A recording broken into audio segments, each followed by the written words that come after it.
Hi everyone, welcome back to Metanoia. My name is Carrie Jane. The last video I did was on the life path child, which means today we're talking about the 9 life path child. So if you haven't done so already, please watch the introduction to this series, The Children of Gaia, that puts a lot of things into context. And also, if you haven't done so already, watch my playlist on the life path numbers. That will give you a lot of necessary information. But if you've already watched that series, you know that the 9 life path number is the humanitarian. So we're going to be talking about how to foster a healthy 9 life path number in this video. Now, the 9 life path needs to have a firm grasp of their life, and unlike the 7, who experiences spirituality in a way that is very individual to themselves, potentially even very solitary, or just in general a very personal experience to them, the 9 is going to experience this through the connection with others, starting with their family members. And so a lot of what we're going to be talking today is the importance of the people that are around them at a very young age, from age 0 to 12 basically. That is a very, very important developmental time for the 9 life path number. It's kind of like a make or break moment, and it is very stressful to me, at least thinking about it, how much pressure that is. And we're gonna get into that and things to keep in mind to help the 9 life path grow. I'm going to start with explaining 2 common 9 life paths that I've experienced in my practice. One being the 9 life path who is kind of like the hermit, because they've kind of collapsed in on themselves with their, evolved being, with wanting to understand and kind of turning away from others. Think about the hermit in Tarot. And then there's the other 9 life path who has a very unhealthy codependence on other people. They just basically don't know how to have healthy relationships, and because their worldview is kind of warped in this way, and in that side of that spectrum is kind of just a general unconsciousness. So these are like kind of the 2 extremes that we're working with here. So my first recommendation in this video is to cultivate balance in your child. And the way that I recommend you do that is introducing meditation to them. There's been lots of really cool studies about the positive effects of meditation with children. This might even help children a lot who are hyperactive, if you have a hyperactive 9 life path.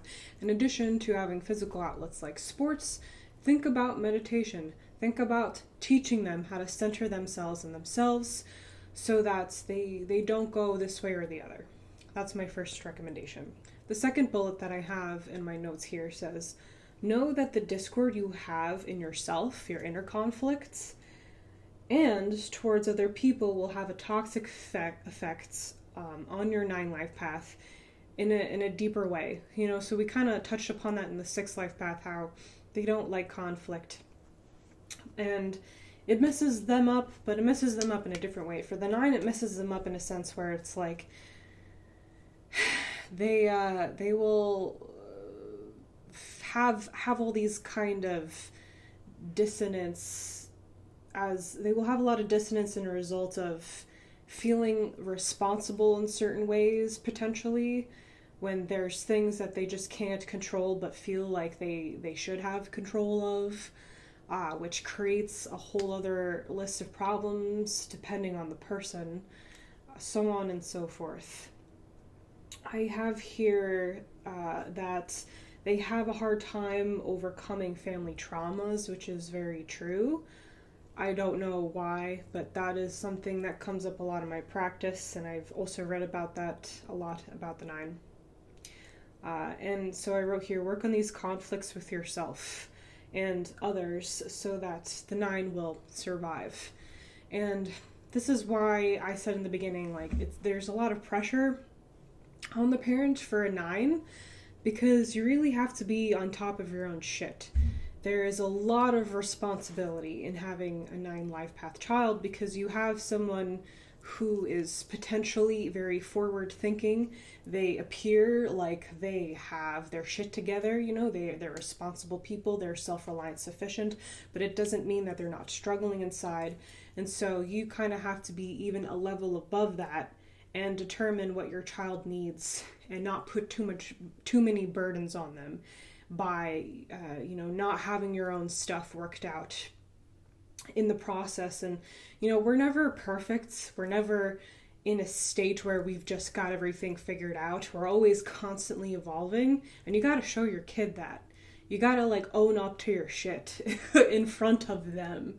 You have to show that you're growing in front of them, and that will also help them learn about their own existence, their own life, how they're also in a state of evolution. I have just seen so many 9 life paths completely derail around midlife because they had parents who just had children when they were too young, and their parents were too young, so they didn't do enough inner work on themselves to basically come to a developmental level where they could be that kind of person, if that makes any sense. It's unfortunately so rare for people to just to have people who hold themselves accountable for their own actions. It's so rare, at least in my experience, to see a parent to admit that they made a mistake. I know nothing about parenting, and if I ever become a foster parent, I know that every single day of having a kid, there's going to be me out here watching myself do a thing, and then at the end of every single day, reviewing that tape, trying to figure out what I did wrong, how I'm going to do it right next time, asking for help when I need it, because it really does take a village to raise a kid, and just basically having the wisdom to apologize when it's necessary and to be honest. I think radical honesty with your 9 life path child is really important, because they're going to recognize that when you are like that with them. They will see your radical honesty, and they will evolve themselves, and they will be able to, that'll be like fertilizer for their 9 life path. They're kind of springboard on a path of being honest with themselves, so that they can also be these people who they're meant to be, which is a reliable, conscious, most importantly, very conscious person. And I hope I'm making some sense here, but there is just, it's one of those things where there's a lot left to interpretation, and there's just a lot of vagueness because of how different everyone's situations are here. I also wrote here that they need a lot of emotional assurance and stability. They need positive reinforcement when they do something creative or get good grades, something like that. No backhanded comments, okay? Your parents did it to you, and now it's time to break the cycle. That'll fuck with their head, It's like, when you say something that sounds positive, but it's really not, it's gonna confuse them. It's like, wait, I thought I had a good relationship with them, but I guess I do. And then they think a good relationship is someone who just treats them like that.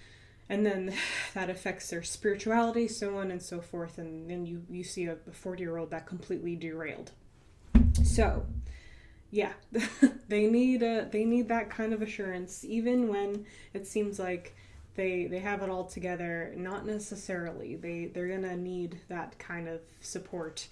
And when they feel that security within their family, then they will know how to operate with other relationships, basically. So, yeah, I think I said everything I need to say about that. And then the takeaway message to this video, the last thing that I wrote down here, is to do not put, and I already kind of said this, do not put too much responsibility on your child. Do not treat them like a second or third parent. it's really easy to do this for some 9 life path children because they might understand a little bit more than the other kids that you have, and kind of like based on their reactions to things you kind of get a sense of like, oh, I can give this person this task all the time and it'll just be fine. But like, your kids are meant to be kids no matter what, so step up for your kid and don't overburden them with too much of that. So yeah, that's really all I have to say for now. It was a little bit of a struggle filming this video because there's a lot of lawnmower noises outside. I did the best I can to like cut out the loud parts, but yeah, anyway, please let me know if you have any questions, and please let me know if there's a video that I haven't made yet that you would like to see on this channel, and if you would like a reading with me, or if you would like to find out a way to support this channel, please visit the links in the description. I hope that all my 9 life path numbers out there are doing okay. We're all kind of the hermit now if you're watching this in April of 2020, now that we're in quarantine, so I hope that hermit life is treating you well. Hope that you're still able to maintain those good relationships at this time. And then, of course, if this is far in the future, this is not relevant to you. But anyway, hope you're all doing well.